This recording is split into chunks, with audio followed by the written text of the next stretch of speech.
Oh, Owen. Yeah. So most of the book took place 20 years ago, correct? The entire book took place during a 3-month period 20 years ago, between February 16th and May 16th, 1990. All right. Yes. I'm curious how you look at it all 20 years later and what has changed in you and 20 years later. and the location. Yeah. Well, all three things that happened, I think the thing about Snake Lake that makes it such an important book for me is that it talks about three months in my life where everything changed in a way that things would never be the same again. The situation with my brother changed profoundly who I am and how I look at life. My introduction to Buddhism through Chokyamuni Rinpoche has greatly deepened my view of the world and of the human condition. And reporting on the Jana Andolan, the Nepalis I met who were active during that time, Mahesh Regmi, Ganesh Man Singh, Bhattarai, Krishna Prasad Bhattarai. yes, Krishna Prasad Bhattarai, Kerala, who became the interim prime minister, all the people who I interviewed and met during that time really changed the way I look at Asia and Nepal and politics. I think that the main thing I wish is something that I would say most of the people in this room wish, was that Nepal had somehow stepped into the shoes of democracy more easily. That there had been, more of a sense of how to do things right. What happened first, of course, was there was this terrible situation where the government that took over from the palace was almost as corrupt as the royalty had been. And that in a way gave way to the Maoist revolution, the Civil War, which claimed 12,000 lives. And then, of course, the second revolution, which threw out Gyanendra, and now Nepal's a republic. It's taken 20 years, but it's like Sri Regmi said, that these things don't happen overnight. America's been a democracy now for 235 years, and I don't think we've still gotten it right. So Nepal has a way to go, but I'm optimistic. I try to be optimistic, So. Jeff, why did you choose that title, Snake Lake? Because you could say moment of the Nepalese or whatever, meeting with a Nepalese friend. Why? I mean, when I first read the title, it's Snake Lake, I thought it's like something religious, something historical, something, but it's totally different. Why did you choose that particular? Well, Snake Lake was the ancient name of Kathmandu Valley, Temple of the Serpents. And Snake Lake was also the place I lived during the events of this book. I lived near Nagpokri, which is literally Snake Lake. Snake, there's a lot of different type of snake, and it is like a king of the snake. We call Nag. It's totally different than snake that people usually think when it comes to snake, because there's so many different type of snake. Right. This is like like an animal. There's a king of the animal. There's everybody. Even for the snake, there's a king of the snake, which we call Nag Raja. Yes. And why don't you? It's why did you choose the snake? Why don't you say like a Nag Raja lake or something? It's like a misinterpret for all Nepalese when said snake lake. Oh, okay. What is that? Sarpoku Pokhari? That's totally different. That's interesting. I never thought of that. I think that when I was living in Nepal, everyone translated Nagpokri as Snake Lake. That's what we called it. And so that's what I call it in the book. It's funny that it's confusing to Nepalis. If I called it Nagaraja Pokri, Americans wouldn't have had any idea what it meant. Nagaraja, when you put the snake lake, I thought maybe something to do with the Raja, like a Naranhiti Raja king, maybe related something. It's like very different. That's interesting. I think that as far as a lot of Westerners are concerned, all snakes are alike. Whether it's a king of a snake or a garden snake, they're still going to be scared of it. Well, yeah, but when you see the snake, the rest of the snake, we don't even care. But when we look at, what kind of snake? If it's like a Nagaraja, there's have a little less tail than long tail, and we even like a prey. It's kind of crazy, but we do it because that's like a Nagaraja, king of the snake. Mm-hmm. Well, I think maybe I might have made a little error there in titling the book, although I don't know what else I would have called it. I love the title Snake Lake also because it rhymes. It's got a little ring to it, Snake Lake. And no, you didn't make a mistake, but we're just wondering why that title you choose, that's all. To me, the idea is like, okay, when you go to Swayambhu Nath, the monkey temple, it's like all the monkeys there are sort of protected because they're thought to be maybe, great-great-great-great-grandchildren of Hanuman or something. Yeah, exactly. In the same way, in Nepal, maybe not all snakes, but people treat snakes with a little more respect than they do here. Here you see a snake, people immediately just want to kill it. I was told when I was on TV showing this book that they couldn't show the cover of the book because people see the word snake, they would just change the channel. You know? So I'm not sure Nepalis feel this much aversion to snakes. And I don't know. I kind of like the title. I'm sorry if it's a little ambiguous. If you had to mention like King of Snake, maybe everybody would be interested or something. Hey, what is the King of the Snake? I think when King he of says Snakes. snake, everybody's scared to touch the book. Really? I think if I called the book King of Snakes, people would think it was about some political figure. You know?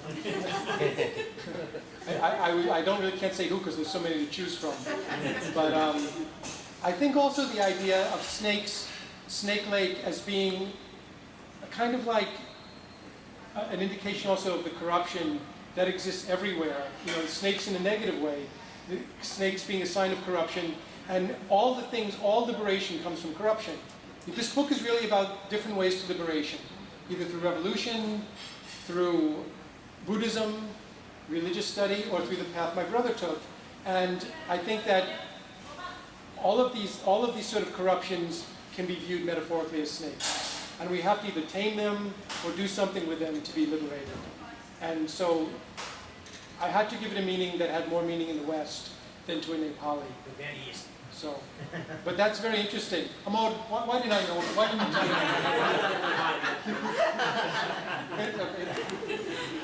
Yes. So these events occurred 20 years ago, Yes. and so you're writing about it now. What's the? Did you keep journals and you went back to? What was the process of writing it? Like This is the 6th draft of this book. The first one was finished only 3 or 4 years after the revolution. And then I put it aside. I published 3 other books from the time I started this till now. So I actually started writing it during the events it describes. And I had a great many notes since I was working as a journalist. I had whole notebooks, you know, full of information. And then I had all these interviews I did with all these people. I had a very good memory about a lot of these things that happened. And what happened was that 2 years ago when the book was accepted for publication, I went through it, then I went back to Nepal and went back to a lot of these old neighborhoods that have changed so much in 20 years, like the areas around New Road, the side streets, and I would talk to some of the old merchants and remembered what businesses were there, went to the bead market, talked to people who'd been there for many years, Assam toll, and just, you know, rewrote the book again based on all the changes since then. So I've been working on this book continually on and off for 20 years. I didn't have to start from nothing to write it. Does that answer the question? Yeah, I just wanted to know about the process. Yeah. Yeah, it's been through many, many avatars, this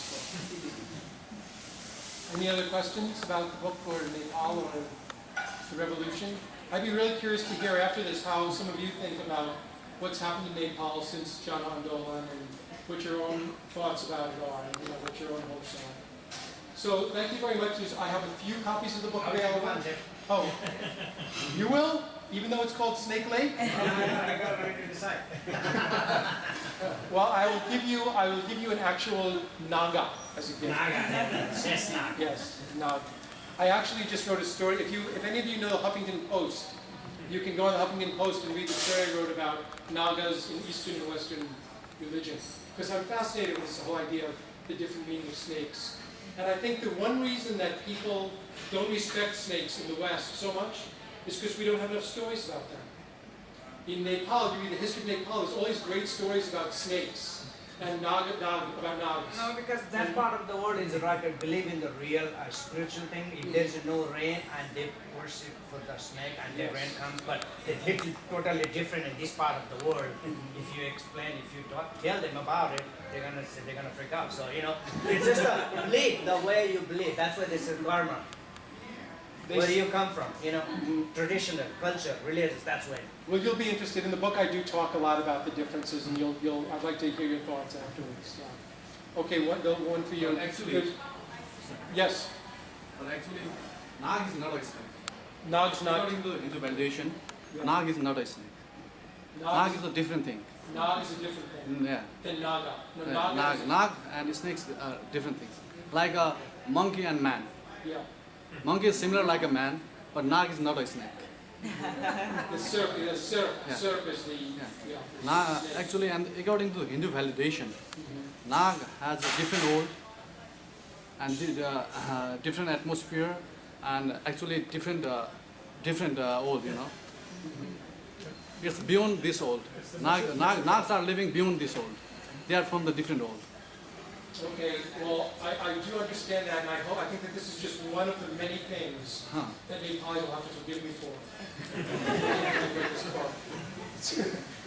It's my own interpretation is a little more broad than these, you know, I do write in the book about the actual Nags, the ones who, you know, bring the monsoon rains, the story about Shantipur and the Nags, and I do know some of the mythology. But I just thought that, you know, for this book, I would blur the line a little bit. It's poetic license. So it's a political nag. Political The nag. religion that we're thinking that. That's a good one. I like it. So there's only a few copies of the book. The paperbacks are available. There's also 3 hardcovers if anyone's interested. So thank you so much for coming. Namaskar, Hajur. I really, really appreciate it.